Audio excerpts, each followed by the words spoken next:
คือรังคังเสบียงเลี้ยงประคองบนคือช่องชี้ธรรมนพพนิพพานนิธิบูรณ์หนุนนำผู้สรรสร้างสะอาดสว่างสงบเย็นเป็นสุขสันต์แบตเตอรี่เครื่องดีอยู่พร้อมสู้งานเชิญเถิดท่านสั่งสมบุญเป็นทุนร้อนขอเจริญพรศรัทธาญาติโยมนักศีลนักบุญผู้ใจบุญกุศลทุกท่าทางวัดทุ่งบักแก่ใต้มีการจัดงานอบรมสมโภชงานส่งน้ำองค์พระราชเจดีย์สิริปักเกตคำพระการฉลองตั้งวัด142 ปีในวันที่3ถึงวันที่5เดือนกรกฎาคมพุทธศักราช2567ในงานนี้ขอเชิญศรัทธาญาติโยมนักศีลนักบุญชมพ่อโยมแม่ญาติธรรมทุกคนได้ร่วมเป็นเจ้าภาพสังฆทานยอดทายทานโรงทานและน้ำดื่มตลอดจนถึงถวายพระทหารเพลพระสงฆ์องค์พระเจ้าในวันที่5เดือนกรกฎาคมนี้ขออนุโมทนาบุญมาณโอกาสนี้ทำบุญหน่อยได้บุญนักทำบุญนักให้ได้บุญหลายๆอายุวันโนสุขะลังขอเชิญร่วมทำบุญหล่อเทียนพรรษาประจำปี 2567 ของเครือข่ายคลื่นสีขาวเชียงใหม่เชียงรายลำพูนลำปางแปร่น่านและพะเยาเนื่องด้วยคณะสงฆ์พระนักเผยแผ่ธรรมะเครือข่ายคลื่นสีขาวและคณะศรัทธาพุทธศาสนิกชนจะได้มีการจัดพิธีหล่อเทียนพรรษาและถวายเทียนพรรษาประจำปี 2567 ณ วัดพระธาตุม่อนจอมพออำเภอเวียงป่าเปาจังหวัดเชียงรายในวันที่ 7 กรกฎาคม 2567 เวลา 9 น.เป็นต้นไปในงานมีพิธีหล่อเทียนพรรษาจำนวน 9 เล่มและถวายทานจำนวน 15 วัด 15 เล่มเรียนเชิญเป็นเจ้าภาพถวายปัจจัยวัดละ 1,500 บาทถวายภัตตาหารเพลนพระสงฆ์จำนวน 19 โต๊ะละ 1,000 บาทติดต่อร่วมทำบุญได้ที่พระครูปฏิภาณธรรมถินหรือตู้ลุงดอยโทรศัพท์ 086-181-0423 บัญชีธนาคารไทยพาณิชย์เลขที่บัญชี 545-256-7959 ชื่อบัญชีพระครูปฏิภาณธรรมถินหลังจากทำพิธีหล่อเทียนพรรษาเรียบร้อยแล้วจะนำไปถวายวัดต่างๆจำนวน9 วัดในพื้นที่ภาคอีสานในวันที่23ถึง25สิงหาคม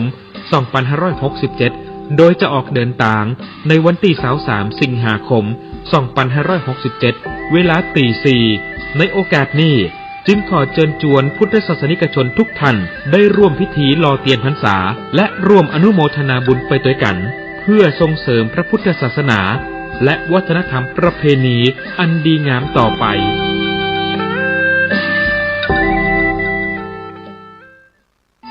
วัดบ้านเหล่าพระเจ้าตาเขียวตำบลบ้านเรือนอำเภอป่าซางจังหวัดลำพูนขอเชิญร่วมโครงการสร้างพระเจ้าตาเขียวจำลองเนื่องในโอกาสมหามงคลเฉลิมพระชนพรรษาพระบาทสมเด็จพระประเมนทรรามาธิบดีศรีสินธรมหาวชิราลงกรณ์พระวชิรเกล้าเจ้าอยู่หัวทรงเจริญพระชนมพรรษา6 รอบหรือ72 พรรษาในวันที่ 28 กรกฎาคม 2567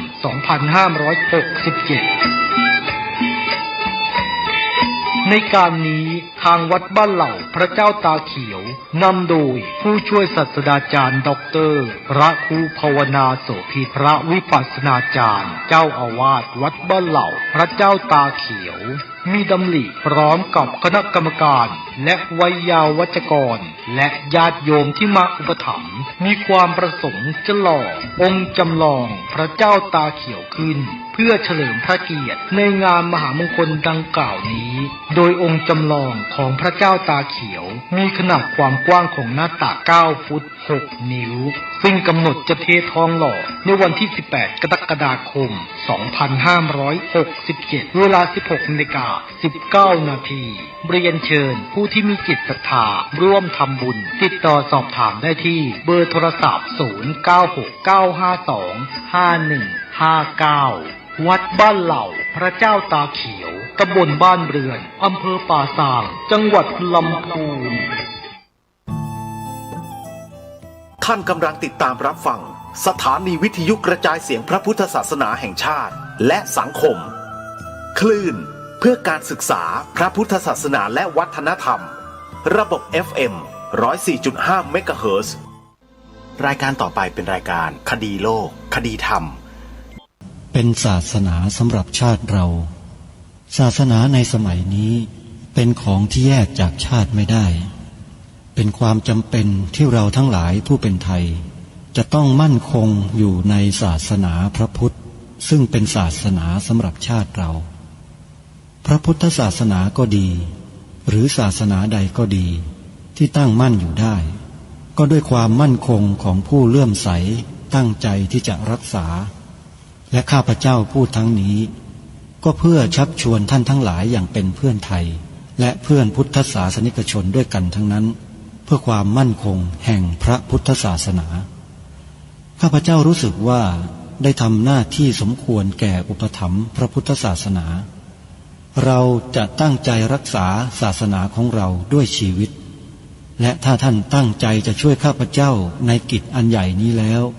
ก็จะเป็นที่พอใจข้าพเจ้าเป็นอันมากเพราะฉะนั้น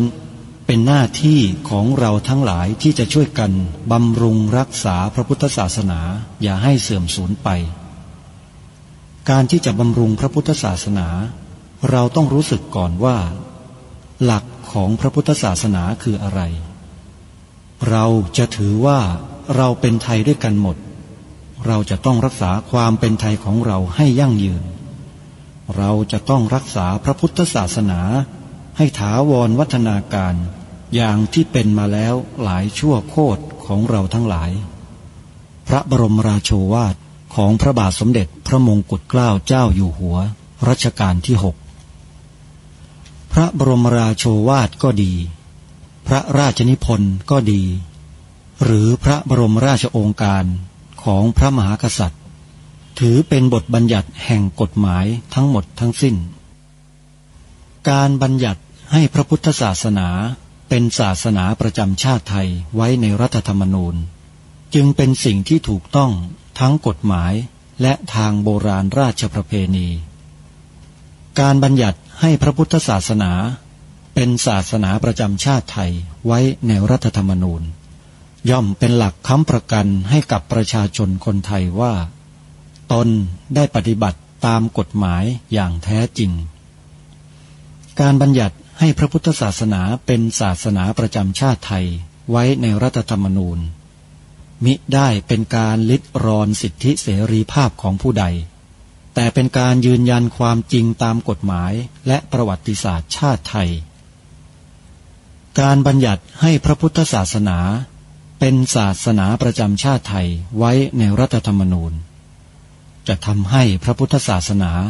ได้รับการอุปถัมภ์และคุ้มครองจากรัฐดุจเดียวกันกับที่องค์พระมหากษัตริย์ทรงกระทำมาการบัญญัติให้พระพุทธศาสนาเป็นศาสนาประจำชาติไทยไว้ในรัฐธรรมนูญจะป้องกันพระพุทธศาสนา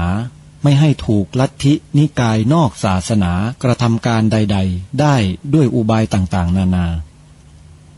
การบัญญัติให้พระพุทธศาสนาเป็นศาสนาประจำชาติไทยไว้ในรัฐธรรมนูญจะทำให้สังคมไทยมีแต่ความสุขร่มเย็นเป็นธรรมทั้งต่อคนศาสนาอื่นและคนสัญชาติอื่นได้อย่างแท้จริง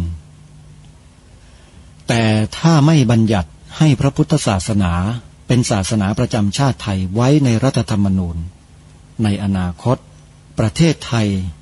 จะต้องตกอยู่ในสถานะเดียวกันกับพื้นที่3 จังหวัดชายแดนภาคใต้อย่างแน่นอน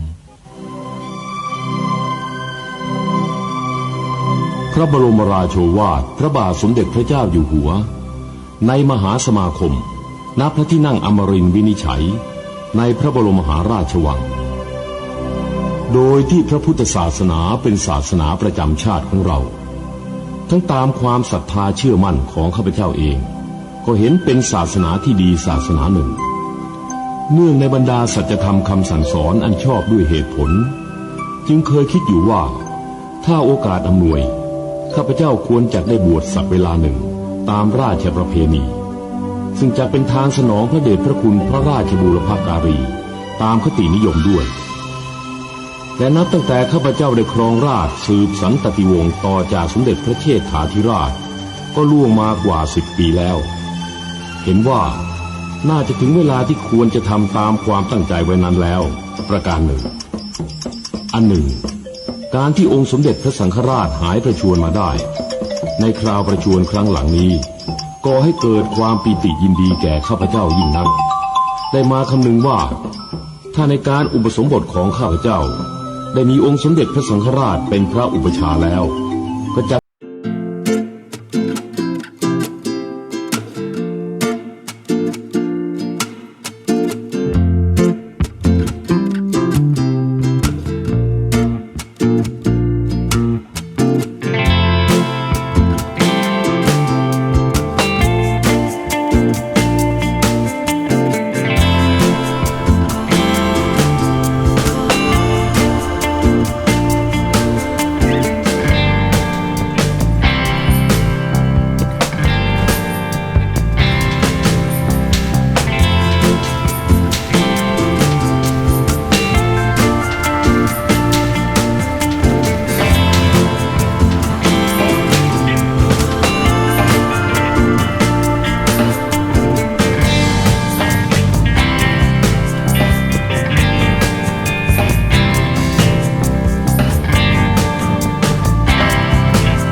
แอปพลิเคชันนี้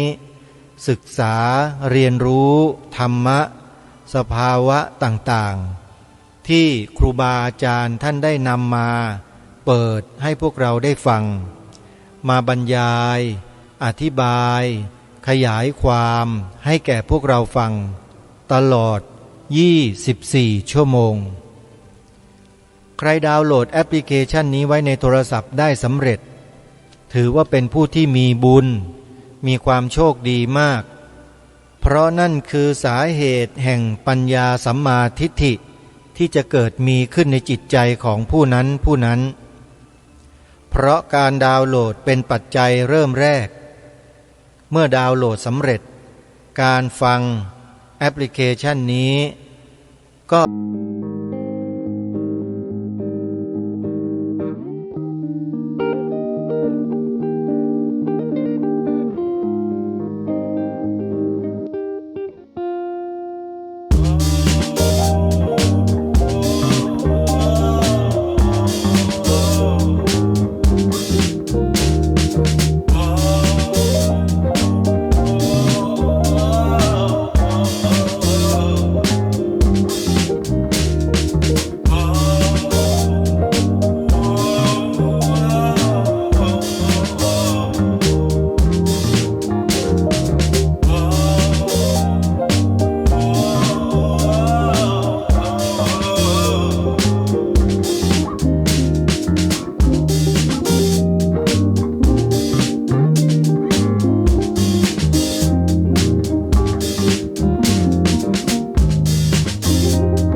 นี้นะทางอันประเสริฐคือแบบนี้นะนี่คือคำสอนในพระพุทธศาสนาจะเป็นเช่นนี้ส่วนในเรื่องของนิยายนิทานชาดกอะไรต่างๆนั้นน่ะมันก็เป็นเรื่องปกติของการบอกเล่าเรื่องราวในอดีตเหตุการณ์ที่เกิดขึ้นกับชาวบ้านองค์สมเด็จพระสัมมาสัมพุทธเจ้าทรงหยิบยกเรื่องเหล่านี้ขึ้นมาเป็นอุปมาให้เห็นให้รู้ให้ดูเพื่อจะได้เข้าใจในหลักธรรมของพระสัมมาสัมพุทธเจ้าเท่านั้นเองพระองค์ท่านมิได้ปรุงสรรปั้นแต่งเรื่องราวอะไรขึ้นมาไม่ใช่ก็เรื่องราวมันมีอยู่แล้วมันเป็นอยู่แล้วในสังคมในโลกพระองค์ก็ทรงอุปมาให้คนโลกอย่างพวกเราเนี่ยได้เห็นภาพเทียบเคียงได้ชัดเสร็จแล้วก็มั่นใจเชื่อใจได้นี่คือกลวิธีที่องค์สมเด็จพระสัมมาสัมพุทธเจ้าใช้ตรัสสอนมนุษย์ในโลกใบนี้เพราะฉะนั้นท่านสาธุชนผู้ฟังทุกท่านใครก็ตามที่แนะนำให้ผู้อื่นดาวน์โหลดแอปพลิเคชันวิทยุพุทธศาสนาทั่วไทยได้สำเร็จโยมรับบุญได้เต็มเลยแล้วคนเหล่านั้นเขาก็จะเปิดฟังแล้วเขาก็จะเริ่มรู้เริ่มเข้าใจที่ถูกต้องเห็นไหมฮะมันมีมาตามลำดับของมันนะตัวปัญญาสัมมาทิฏฐิเนี่ยมันต้องเริ่มต้นจากการฟังเป็นอันดับแรกสดับรับฟังด้วยสติด้วยสัมปชัญญะด้วยความมุ่งมั่นแล้วเราก็จะได้รับชัยชนะในที่สุดนั่นเองอันนี้ขอฝากทุกท่านไว้เพื่อเป็นการบ้านให้เรานั้นช่วยเผยแพร่แนวคิดอุดมการณ์ต่างๆที่ทางรายการได้หยิบยกมานำเสนอได้เชิญวิทยากรต่างๆมาพูดมาปรารภเพื่อให้เกิดองค์ความรู้หลากหลายขึ้นในจิตใจของเราแล้วเราก็จะได้พัฒนาโลกใบนี้ให้เป็นไปในทิศทางที่เราต้องการได้เรามีหลักเราก็ไม่เอ็นเอียงไปไหนมีอย่างเดียวคือทำหน้าที่ให้ดีที่สุดเพื่อประโยชน์ของสังคมประเทศชาติบ้านเมืองของเราก็เท่านั้นเองโยมไม่มีอะไรฮะทีนี้เมื่อวานได้เปิดคลิปเสียงของท่านศาสตราจารย์ดร.เกรียงศักดิ์เจริญวงศ์ศักดิ์ยังไม่จบค้างเอาไว้และในตอนท้ายๆเนี่ยท่านพูดเปรียบเทียบอุปมาอุปไมยในเชิงของการเปรียบเทียบให้เราเห็นถึงเรื่องของการเมืองในบ้านเมืองไทยของเราเห็นภาพชัดเจนมากเดี๋ยวลองมาฟังกันดูนะท่านผู้ฟังว่าในส่วนที่เหลือที่ยังไม่ได้นำมาเปิดออกอากาศที่ท่านศาสตราจารย์ดร.เกรียงศักดิ์เจริญวงศ์ศักดิ์ได้ปรารภและพูดถวายความรู้แด่พระสงฆ์ในวันค่ายเยาวชน22มิถุนายนที่ผ่านมาว่าอาจารย์ท่านพูดไว้อย่างไรนะตอนสุดท้ายซึ่งน่าฟังมากนะเดี๋ยวเราไปติดตามรับฟังโดยพร้อมเพรียงกันนะฮะแต่ก่อนอื่นใดนั้นต้องแจ้งข่าวประชาสัมพันธ์บอกกับญาติโยมชาวจังหวัดเชียงใหม่หน่อยว่าลูกๆหลานๆของโยมชาวจังหวัดเชียงใหม่เนี่ยเขาจะไปรวมตัวกันที่วัดพระธาตุดอยสะเก็ดเพื่อร่วมกิจกรรมเข้าค่ายอบรมเยาวชนกัน3 วันใน3 วันนี้เด็กๆต้องการแรงสนับสนุนจากผู้หลักผู้ใหญ่ที่อยู่ในเชียงใหม่เชิญชวนผู้หลักผู้ใหญ่ผู้ประกอบการร้านค้าเนี่ยร่วมเป็นสปอนเซอร์สนับสนุนโครงการค่ายเยาวชนสร้างชาติซึ่งที่เชียงใหม่นี้อาตมาภาพแล้วก็คณะนักศึกษากลุ่มกรีนแลนด์เขามีการตั้งกลุ่มด้วยนะสถาบันที่เรียนเนี่ยกลุ่มกรีนแลนด์กลุ่มหนึ่งละในจำนวน4 กลุ่มที่เรียกว่าจตุรมิตรเนี่ยนะรับผิดชอบโครงการค่ายเยาวชนจังหวัดเชียงใหม่โดยตรงนี่ได้รับมอบหมายจากสถาบันให้จตุรมิตร4 กลุ่มนี้ดูแลหนึ่งในนั้นก็คือกรีนแลนด์อาตมาภาพถูกกำหนดอยู่ในกลุ่มกรีนแลนด์ญาติโยมแล้วก็ต้องมาทำค่ายเยาวชนในครั้งนี้สถานที่จัดค่ายเยาวชนที่จังหวัดเชียงใหม่ในวันที่12 13 14 กรกฎาคมเดือนหน้าใกล้จะถึงแล้วจัดขึ้นณวัดพระธาตุดอยสะเก็ดอยู่ตำบลเชิงดอยอำเภอดอยสะเก็ดจังหวัด เชียงใหม่อันนี้ยืนยันชัดเจนแล้วว่าจะใช้สถานที่วัดพระธาตุดอยสะเก็ดเป็นสถานที่จัดอบรมค่ายเยาวชนให้แก่เด็กๆนักเรียนชั้นมัธยมต้นเป็นชั้นมัธยมต้นที่เชียงใหม่นี้เป็นการดำเนินการเป็นจังหวัดที่3แล้วโยมเป็นจังหวัดสุดท้ายก่อนหน้านี้ไปจัดค่ายเยาวชนสร้างชาติที่นครศรีธรรมราชภาคใต้ขึ้นมาทางอีสานมาทางจังหวัดขอนแก่นล่าสุดนะเสร็จแล้วก็จะขึ้นไปเชียงใหม่ในเดือนกรกฎาคมที่จะถึงนี้12ถึง14กรกฎาคมถ้าหากญาติโยมผู้ประกอบการร้านค้าผู้ใหญ่ใจดีของเชียงใหม่หรือครูบาอาจารย์พระเจ้าพระสงฆ์เรานะครับต้องการจะสนับสนุนส่งเสริมค่ายเยาวชน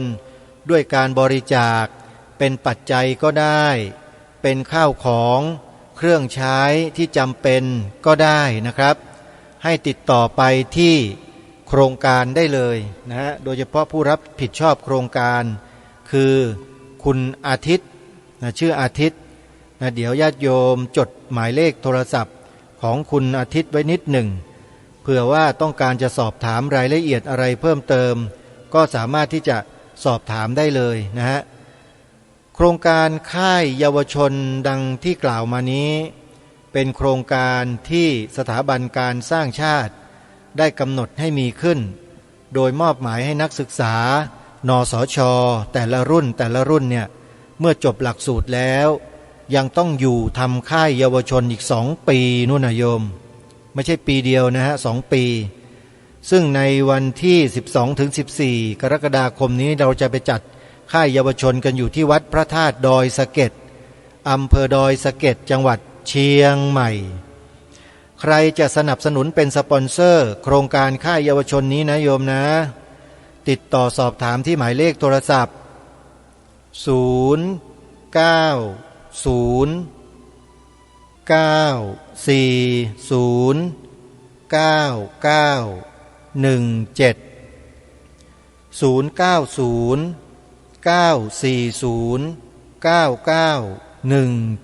เป็นเบอร์โทรศัพท์ติดต่อสอบถามเรื่องการเข้าค่ายเยาวชนครั้งนี้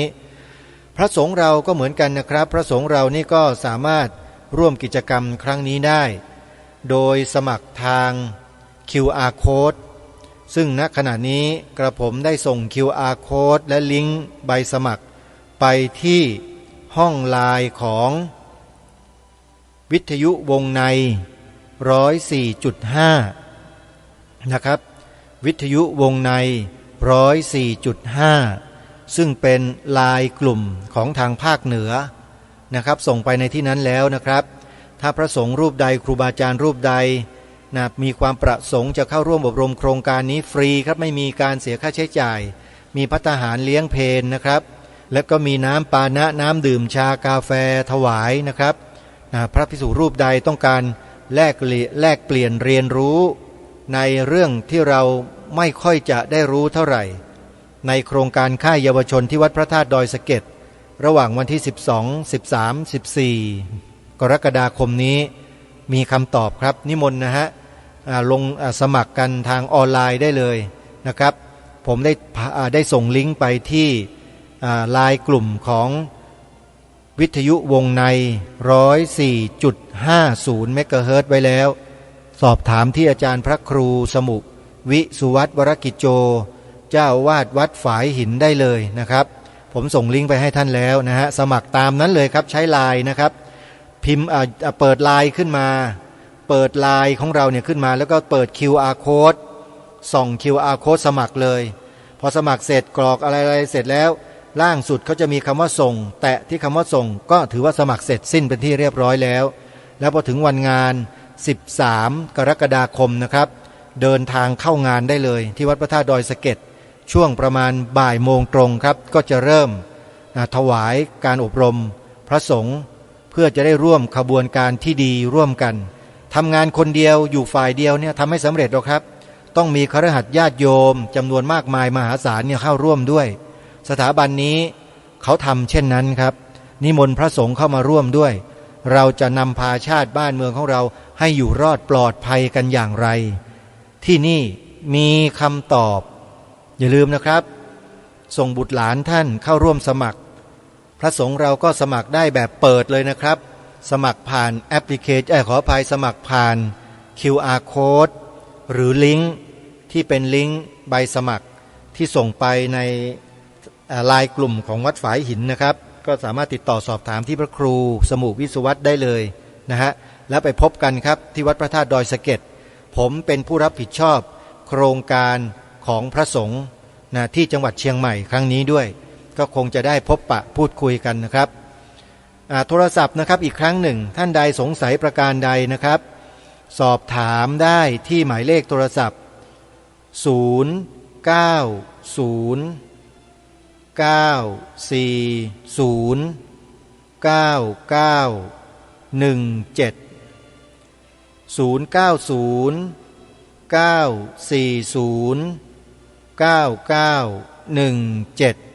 นะครับโทรศัพท์เข้าไปได้เลยเดี๋ยวเรามาฟังการบรรยายถวายความรู้พระสงฆ์โดยท่านประธานสถาบันการสร้างชาติศาสตราจารย์ด็อกเตอร์เกรียงศักดิ์เจริญวงศ์ศักดิ์ที่ยังค้างเหลืออยู่ให้จบสิ้นกันนะฮะเดี๋ยวสักครู่หนึ่งเราไปติดตามรับฟังพร้อมๆกันนะเราได้ตั้งเสียงของท่านอาจารย์ดร.เกรียงศักดิ์ไว้แล้วเดี๋ยวเราไปติดตามรับฟังพร้อมๆกันได้นะบัดนี้ยากจนข้นแค้นเหลื่อมล้ำสูงส่งใช่ไหมครับสังคมแตกแยกแตกระแหงการเมืองชั่วร้ายแย่งลาบยศสรรเสริญกันอย่างเดียวมิได้ทำเพื่อลงมาอุ้มชูประชาชนเป็นหลักส่วนใหญ่นักการเมืองมาหาพระเพราะอยากให้พระเป็นหัวคะแนนหลวงพี่ไม่เชื่อลองไปดูในฤดูหาเสียงนะครับหาพระทั้งนั้นเลยเพราะหวังว่าพระจะช่วยสนับสนุนอ้อมๆสักนิดนึงเอาตรงๆก็ยังมีนะบางสมัยก่อนไปบางภาคเนี่ยหาเสียงกันในวัดให้ปราศัยในวัดเลยเอากันตรงๆเลยซึ่งก็ไม่ว่ากันเมื่อวานมีคนส่งคลิปมาหนึ่งมีตำรวจใหญ่2 คนต่างมีเรื่องกันอยู่ไปกราบพระรูปเดียวกันเลยพระงงจะช่วยใครดี คือผู้ถืออำนาจทางโลกเนี่ยนะไปหาพระเนี่ยเพื่อประโยชน์ส่วนตนนะไม่ได้เอาประโยชน์ส่วนรวมเป็นหลักนะครับไม่ได้ว่าใครนะครับเดี๋ยวพูดให้ฟังว่าวันนี้ถ้าพระทำใจให้นิ่งเพราะมีสติอยู่แล้วเป็นพระนี่นะครับท่านดูดีๆวิถีทางไหนเมื่อเราเป็นพระเราจะไปช่วยประเทศให้มันเจริญรุ่งเรืองได้ผมว่าสร้างคนที่ยิ่งใหญ่กว่าทุกสิ่งเพราะคนจะไปสร้างระบบต้องสร้างคนให้มีจุดยืนจริงๆฉะนั้นถ้าพระลงมาช่วยจุดสำคัญนะครับคือมีเรื่องที่ทำ108 ประการแต่มันทำไม่หมดหรอกครับจิ้มเรื่องใหญ่ที่สุดเรื่องหนึ่งเลยเรื่องอะไรครับที่พระจะมาช่วยให้ประเทศชาติเจริญรุ่งเรืองสร้างประเทศชาติให้ดีได้หลวงพี่ดูดีๆนะครับพอมีใครเป็นนั่งอยู่ในบทบาทไหนและเป็นคนดีนะครับหน่วยนั้นที่อยู่ใต้เขาดีหมดประเทศก็เหมือนกันครับประเทศไหนได้นายกรัฐมนตรีเป็นแบบอย่างไม่โกงสุจริตทุ่มเทเสียสละประเทศเจริญหมดเราเห็นตัวอย่างผมยกย่องให้เห็นเลยลีกวนยูสิงคโปร์ประเทศที่ต่ำเตี้ยเลี่ยดินแย่กว่าเราอีกกลายเป็นประเทศเจริญที่สุดจนฝรั่งนับถือเวลาฝรั่งนับถือใครนี่นะโหมันต้องของจริงนะเพราะว่าฝรั่งเขื่องมากตัวเองตลอดมา1,000 กว่าปีนี้ยุคฝรั่ง400 ปีสุดท้ายยุคอังกฤษอเมริกาเป็นเจ้าโลกฝรั่งไม่ค่อยยอมนับถือใครหรอกครับหลวงพี่ดูดีๆนะถ้าเก่งเท่ากันระหว่างคนสีผิวอื่นกับฝรั่งไม่เอาคนสีผิวอื่นขึ้นนะครับถ้ายอมเอาสีผิวอื่นขึ้นเอาคนเชื้อชาติอื่นขึ้นนะแปลว่าต้องเก่งกว่าฝรั่งถึงยอมผมก็เลยมีคนมาตั้งข้อสังเกตว่าอาจารย์เกรียงศักดิ์นี่โชคดีนะเป็นคนไทยคนเดียวที่เป็นอาจารย์มหาวิทยาลัยเบอร์ 1ของโลกทั้งที่ฮาร์วาร์ดและออกซฟอร์ดฝรั่งมันยอมอาจารย์หลวงพี่ครับผมไม่ได้พูดเพื่อความอวดเก่งนะครับผมเนี่ยสอนได้ที่ 1แข่งกับนักเรียนทุนทั่วโลกเนี่ยผมได้ที่ 1ฝรั่งมันถึงยอมไงแต่ถ้าเผื่อว่าเราไม่รู้สึกมีอะไรพิเศษจริงๆมันไม่ยอมหรอกครับ ฉะนั้นสถานการณ์อย่างที่เห็นเนี่ยนะครับหลวงพี่ครับประเทศฝรั่งที่วันนี้ยิ่งใหญ่บริหารแย่ขนาดนี้ในโลกหลวงพี่เคยไปเมืองการศึกษาเป็นเมืองหลวงการศึกษาโลกชื่อฮาร์วาร์ดนะครับว่างๆนิมนต์ไปเยี่ยมชมพระเจ้าอยู่หัวรัชกาลที่9ประสูติที่เมืองนี้ครับเพราะพระบิดาท่านพระชนกไปเรียนโรงเรียนแพทย์ที่ฮาร์วาร์ดที่นั่นและมีลานกษัตริย์ภูมิพลอยู่ตรงบริเวณมหาวิทยาลัยเลยออฟฟิศของผมที่อยู่ในมหาลัยเนี่ยมีสองออฟฟิศหนึ่งผมอยู่ติดลานกษัตริย์ภูมิพลมองเห็นลานกษัตริย์ภูมิพลที่เขาให้เกียรติพระเจ้าอยู่หัวประสูติที่นั่นหลวงพี่ครับมหาลัยเบอร์ 1ของโลกที่สร้างคนผู้นำในโลกมามากมายโมโหลานมหาลัยที่ยิ่งใหญ่ของโลกเหล่านี้เมืองเดียวกันนั้นมีคนจรจัดนอนข้างถนนกับหลวงพี่จัดการไม่ได้ครับประเทศเบอร์ 1ของโลกก็จัดการปัญหาสังคมตัวเองไม่ได้ครับอย่าว่าแต่ประเทศเบอร์ที่ยากจนมากมายทั้งโลกเลยประเทศไทยเราอยู่ในสภาพยังไงหลวงพี่เห็นหมดผมไม่ต้องพรรณนาวันนี้ผมจะมากราบเรียนหลวงพี่ว่าคนที่มองไม่ถึงคือภาครัฐส่วนใหญ่เอาพระมาเป็นพิธีรีตองเอาศาสนามาเป็นแค่สิ่งห่อหุ้มแก่นแท้ไม่มากพอดูจากวิถีปฏิบัติเรารู้ว่าไม่ใช่ของจริงเมื่อเป็นเช่นนี้เราต้องกลับเอาของจริงมาอยู่ตรงกลางเอาธรรมะกลับมาอยู่ตรงกลางพวกผมเป็นพวกที่ดวงตาเห็นธรรมมองไปถึงข้างหน้าประเทศจะต้องล่มสลายต้องไปอย่างนี้ต่อไปและเราจะช่วยใครดีถ้าช่วยได้พวกเดียวช่วยเยาวชนกับหลวงพี่เพราะเยาวชนคืออนาคตของพวกเราอีกกี่ปีพวกผมก็ไปก่อนดูหน้าตาหลวงพี่แล้วผมไปก่อนนะครับฉะนั้นหลวงพี่ครับเยาวชนจะอยู่เลยอายุพวกเราครับหลวงพี่ครับถ้าเราช่วยเขาประเทศมีอนาคตอันไกลเลยและความฝันใฝ่ของสถาบันคือช่วยเยาวชนที่เข้าโรงเรียนเพราะนั่นคือตัวดักเยาวชนทุกคนเข้าโรงเรียนหมดใช่ไหมพี่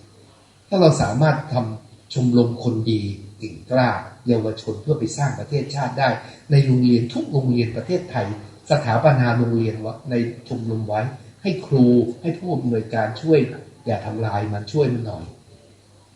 นะครับแล้วก็ให้มีชมรมเยาวชนเกิดขึ้นและเปิดทางให้รุ่นน้องขึ้นมาแทนตอนจบไปเรื่อยๆแล้วก็เอารุ่นที่จบแล้วมัธยมไปเป็นชมรมเยาวชนสร้างชาติตามมหาวิทยาลัยและพอจบมหาวิทยาลัยตามไปเป็นชมรมคนสร้างชาติตามทุกที่ทำงานและพอเกษียณเป็นชมรมเยาวชนสร้างชาติทุกหมู่บ้านหลวงพี่ครับเริ่มต้นทางที่โรงเรียนไหลไปทั้งประเทศเลยครับทำเสร็จสับกินช้างทีละคำผมคิดว่าประเทศมีความหวังแบบเป็นระบบไม่ท้อถอยอีกต่อไปจะกับหลวงพี่ช่วยครับเพราะว่าพวกเราต้องการกองทัพแห่งคุณธรรมแห่งหัวใจไปช่วยเพราะวันนี้เราเอาเด็กไม่อยู่นะครับถ้าพระไม่ช่วยผมคิดในใจของผมอย่างนี้ง่ายๆครับตอนนี้เราทำไป 4,500 โรงเรียนแล้วครับหลวงพี่ครับโรงเรียนมัธยมเรากินพื้นที่ไปเกือบหมดแล้วครับโรงเรียนมี 20,000 กว่าโรงประเทศไทยทั้งนั้นนะครับส่วนใหญ่โรงเรียนประถมครับและมัธยมต้นมีนิดนึงเป็นโรงเรียนขยายโอกาสจากประถมและมัธยมต้นปลายอยู่ด้วยกันก็มีแต่ว่าเรากินโรงเรียนมัธยมปลายไปหมดแล้วเกือบหมดแล้ววันนี้ล้วงลงมาที่มัธยมต้นต้องล้วงไปที่ประถมถ้าพวกเราสามารถตั้งชมรมเยาวชนสร้างชาติได้ครบทั้งประเทศไทยและให้เขาดูแลกันเองโดยมีพระ 25,000 รูปเป็นอย่างน้อยประจำโรงเรียนละรูปเป็นเหมือนศูนย์คุณธรรมประจำโรงเรียนให้พวกเราหน่อยหลวงพี่ว่ามันจะมีโอกาสนะครับที่เราจะช่วยเด็กได้มากขึ้นกว่าที่เราปล่อยเด็กวิ่งมาวัดเรื่องเด็กไม่มาครับเข้าไปหาเดี๋ยวนี้ช้อปปิ้งเซ็นเตอร์ยังฉลาดเลยครับถ้าไม่ยอมไปหาเขาเดลิเวอรี่ครับ ผมจะนิมนต์หลวงพี่ delivery ครับไปอยู่ตามโรงเรียนช่วยเขาไม่ต้องเยอะครับไปบ่อยๆทีๆสัปดาห์ละหนเป็นสักนิดนึงไปช่วยญาติโยมหน่อยเราจะไปตั้งมันขึ้นมาเป็นโรงเรียนสร้างชาติโดยเอาผอ.เดี๋ยวผมจะวันนี้ผมพูด5 ครั้งนะครับพูดกับพระก่อนเดี๋ยวไปพูดกับผอ.ครูพ่อแม่เด็กเยาวชนและคฤหัสถ์ที่มาช่วยในจังหวัดจะพยายามให้เป็นภาคีช่วยกันขับเคลื่อนเยาวชนนี้ให้ได้โดยที่เยาวชนเป็นความหวังของเราผมอยากขอหลวงพี่เป็นพระสร้างชาติหน่อยแทนที่เป็นพระที่อยู่ที่วัดอย่างเดียวหรือช่วยอย่างทางอ้อมเอานี้ช่วยแบบมียุทธศาสตร์ตรงๆเลยครับแบ่งกันทำเราก็ทำไหวถ้าไม่แบ่งกันทำไม่ไหวกับหลวงพี่พวกผมเป็นคนนะครับมี2-3 หมื่นมันก็ตายหมดเหมือนกัน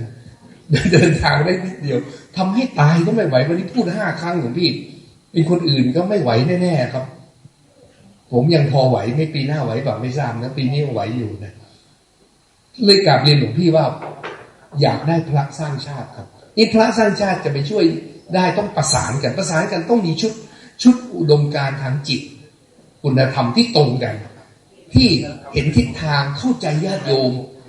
ถ้าเราอยู่ห่างกับญาติโยมมากเราไม่เข้าใจญาติโยมเราสร้างสะพานเชื่อมใจไม่ได้เขาก็ไม่ฟังเราเห็นพระเขาก็หลับแล้วเขาไม่เอาแล้วเขาคือว่าแตกแยกคนละพวกกันก็ไม่ฟัง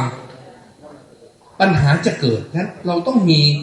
กุศโลบายทางดีครับที่มียุทธศาสตร์ในการเข้าไปให้ได้ก็อยากจะขอหลวงพี่นิมนต์หลวงพี่ช่วยหน่อยนี่จะช่วยได้อย่างสมบูรณ์แบบเนี่ยท่านหลวงพี่เป็นไปได้นิมนต์ไปอยู่กับพวกเราสักรุ่นหนึ่งที่สถาบันการชาติเดือนหลวงพี่หลายรูปที่นั่งอยู่ที่หลวงพี่นุ่มหลวงพี่วัดหลวงพี่โอ้โหเยอะแยะเลยนะครับหลวงพี่โอสนเป็นพระจำนวนมากที่มาที่นี่จำนวนหนึ่งเป็นแบบอย่างเนี่ยนะนิมนต์หลวงพี่ว่าเราไปเรียนปริญญามาเยอะแล้วไปเรียนมาแล้วไปเรียนกี่ประโยคมาแล้วไปเรียนอะไรมาหมดแล้วแต่นี้เรียนวิชาช่วยโยมหน่อยว่าจะทำยังไงให้สามารถเชื่อมโยงใช้ความเป็นพระที่เป็นที่เคารพสักการะเนี่ยให้เป็นประโยชน์คนไทยยังยอมพระอยู่นะครับยังยอมอยู่นะครับฉะนั้นเราจำเป็นอย่างยิ่งต้องการเปลี่ยนประเทศผมขอเล่าหลวงพี่ฟังว่าแผนของเราเป็นแผนการดีไม่ได้คิดการร้ายเลยบริสุทธิ์ใจพวกผมที่ทำอยู่เนี่ยทำด้วยกุศลจิตนะครับผมเป็นประธานผู้ก่อตั้งไม่มีเงินเดือนนะครับหลวงพี่ทำตัวเหมือนพระเลยเอาตามกิจนิมนต์เลยไม่ต้องใส่ซองด้วยนะครับเรียนหลวงพี่เลยครับว่าพวกผมเนี่ยเป็นพวก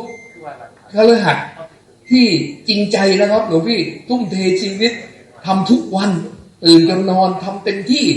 สุดความสามารถช่วยชาติอยู่แล้วหลวงพี่เจอคฤหัสถ์แบบนี้หลวงพี่ไม่ช่วยหลวงพี่จะไปช่วยคฤหัสถ์แบบพวกโลภโมโทสันเลยครับพวกมีจิตใจดีงามหลวงพี่ไม่ช่วยจะไปช่วยใครครับหลวงพี่มือแต่เสียเวลากิจนิมนต์ไปเจิมป้ายให้พวกนี้ก็โลภอย่างเดียวครับไม่มีอย่างอื่นนะครับหลวงพี่ครับเอาเวลาไปช่วยสิ่งที่มีผลลัพธ์ต่อประเทศเพราะถ้าสร้างเยาวชนเรามีแผนครับหลวงพี่ไปเรียนจะเห็นภาพว่าเราคิดยังไงทางดีเราคิดอย่างเป็นภาคปฏิบัติยังไงมันจะเกิดจริงได้ยังไงแล้วชาติมันจะเจริญได้ยังไงเป้าเราคือเป็นต้นแบบนาอารยประเทศครับหลวงพี่ไม่ใช่ตั้งใจอยากจะเป็นประเทศที่พอเอาตัวรอดนะครับแต่ต้นแบบให้ประเทศอื่นเพื่อจะมีแผ่ความดีเป็นธรรมทานให้กับประเทศอื่นเขาโดยไม่ได้เอาเปรียบเขาแต่ดีกว่าไปบอกเขาทำให้ดูว่าประเทศที่ดีมันคืออย่างนี้ผมอยากให้ประเทศไทยเป็นมหาอำนาจทางธรรมะไม่ใช่มหาอำนาจแบบทางโลกและทำให้คนทั้งโลกบอกว่าถ้าอยากอยู่เย็นเป็นสุขให้มาเรียนแบบสังคมไทยนั่นคือความฝันที่ธรรมะจะเป็นศูนย์กลางและความเจริญฝ่ายกายภาพมันตามเองครับจิตภาพดีกายภาพตามฉะนั้นไม่ใช่เรื่องยากเอาธรรมะนำแล้วเคลื่อนประเทศไปข้างหน้าให้เจริญรุ่งเรืองเรามีเป้าหมายอยากให้ประเทศเราเป็นต้นแบบอารยประเทศทั้งหลายและจะทำได้ต้องมีเครื่องมือคือคน คนอนาคตคือเยาวชนสร้างชาติที่ดีเก่งกล้าที่เอาความดีเป็นใหญ่เหนือความเก่งวันนี้ระบบการศึกษาทั้งหมดหลวงพี่ครับวัดความเก่งครับไม่ได้วัดความดีเป็นหลักผมยืนยันว่าดีสำคัญกว่าเก่งผมกลับมาช่วยปฏิรูปการศึกษาไทยมา40 กว่าปีแล้วนะครับส่วนใหญ่หลงทางเอาเก่งเป็นหลักครับเขียนหลักสูตรก็หลอกว่าความรู้คู่คุณธรรมแต่ไม่รู้มันคู่กันตรงไหน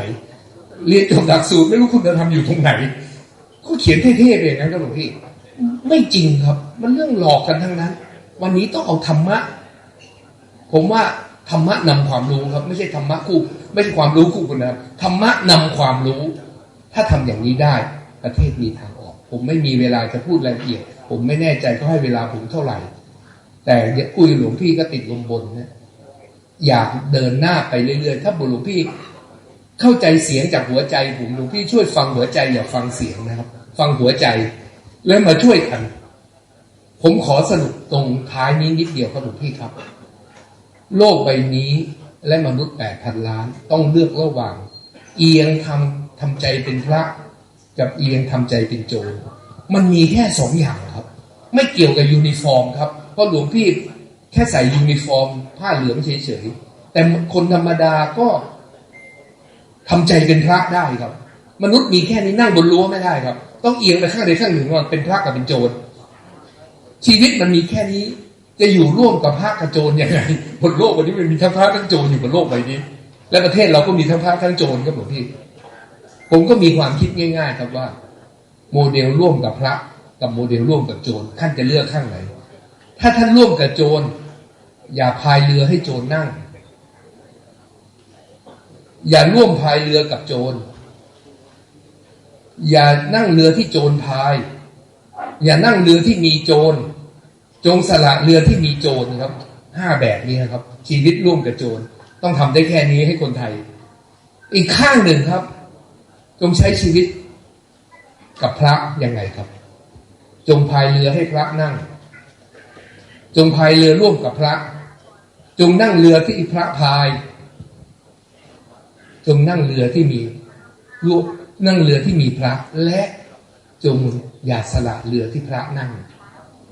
พระอยู่ไหนอยู่ตรงนั้นครับทีนี้พระทางใจจริงๆแล้วไม่เกี่ยวอยู่ในฟอร์มแต่หลวงพี่ทำได้ก้าวไกลกว่าคนทั่วไปนะครับเพราะหลวงพี่นั้นชุดนอนชุดเที่ยวชุดทำงานชุดพักชุดอะไรทั้งหลายชุดเดียวหมดเลยครับประหยัดดีครับ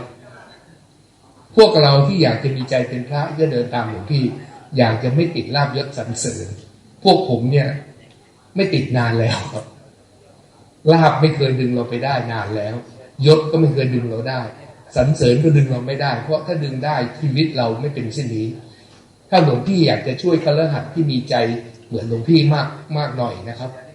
ผมนิมนต์หลวงพี่มาช่วยพวกผมถือเป็นกิจนิมนต์ที่มีค่าดีกว่าครับสละเวลามีวินัยจัดเวลาเพื่อมาช่วยกันอย่างเป็นระบบจะได้แบ่งกันทำจิ๊กซอต่างๆต่อกันเป็นฟันเฟืองเพื่อเปลี่ยนประเทศเราโดยพระสร้างชาติผมจึงคิดว่าการสร้างชาติไม่มีวันสำเร็จถ้าไม่มีพระและผมคิดออกคนแรกเลยถ้าประเทศนี้จะวนอยู่ในอ่างตลอดไปถ้าไม่เอาพระมาช่วยผมก็เลยกล้าหาญชันชัยนะครับมาเล่าสู่กันฟังให้หลวงพี่ฟัง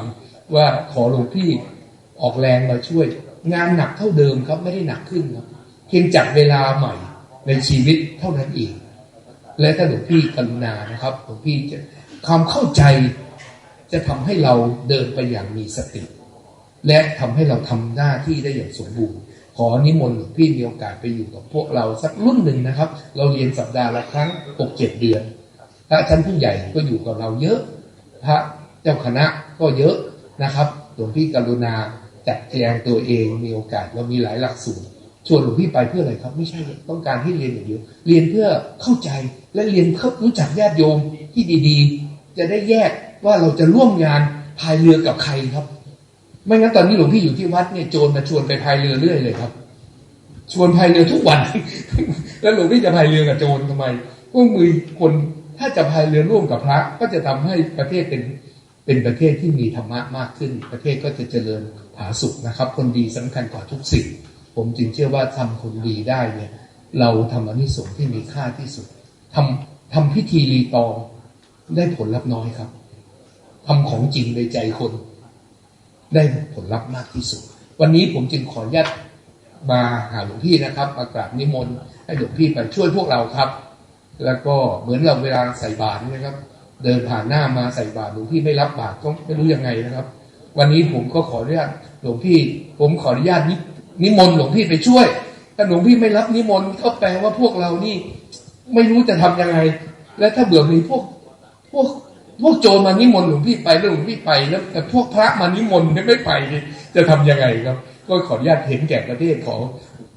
บอกหลวงพี่ด้วยใจจริงนะครับประเทศเรามีความหวังครับครั้งนี้เราผนึกกำลังกันหมดทั้งประเทศเลยเอาให้สุดฤทธิ์สุดเดชก่อนจะจากโลกนี้ไปเลยทำเต็มที่เลยดูซิว่าประเทศเราจะเปลี่ยนด้วยฝีมือของจิตใจอันงดงามของคนไทยทั้งปวงนะครับวันนี้พระสร้างชาติจึงมีบทบาทจึงขออนุญาตกราบหลวงพี่เท่านี้ครับขอบพระคุณครับผม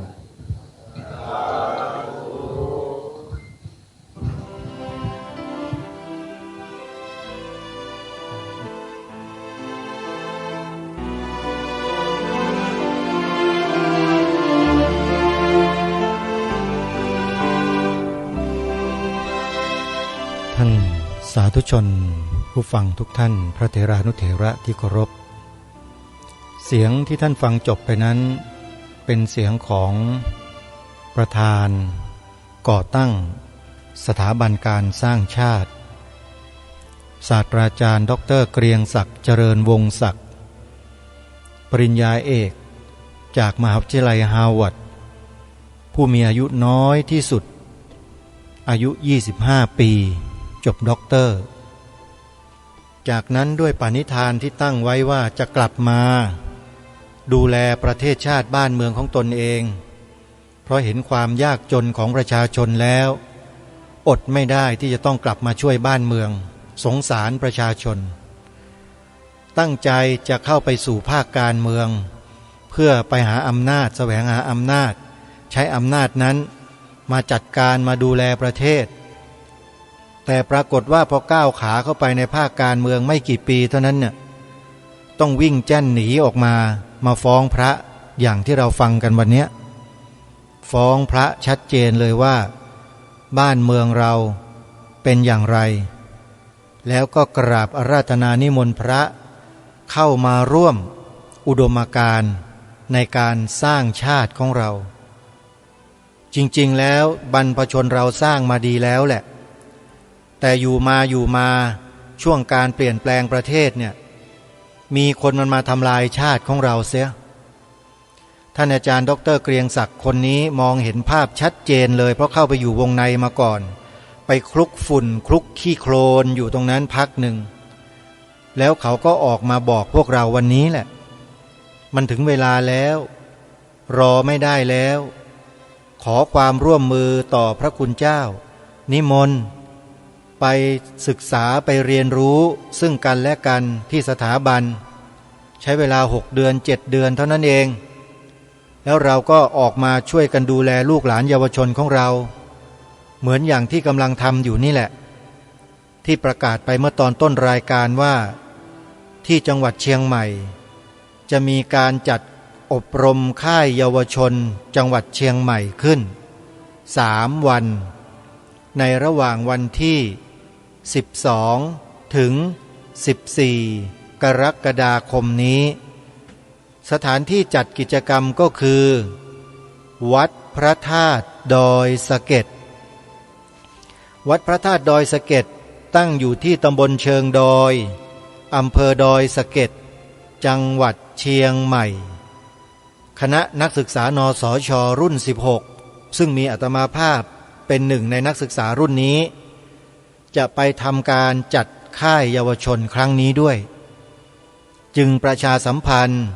เชิญชวนพ่อแม่พี่ป้าน้าอาของลูกๆหลานๆชาวเชียงใหม่ไปร่วมกันสนับสนุนส่งเสริมงานค่ายเยาวชนครั้งนี้โดยการเป็นสปอนเซอร์น้ำดื่มน้ำอัดลมข ขนมอาหารอะไรก็แล้วแต่ถ้าเราจะบริจาคเป็นเงินก็ได้โยมเป็นปัจจัยหรือเป็นเงินก็ได้แล้วให้ติดต่อสอบถามรายละเอียดไปที่เบอร์โทรศัพท์เบอร์นี้นะ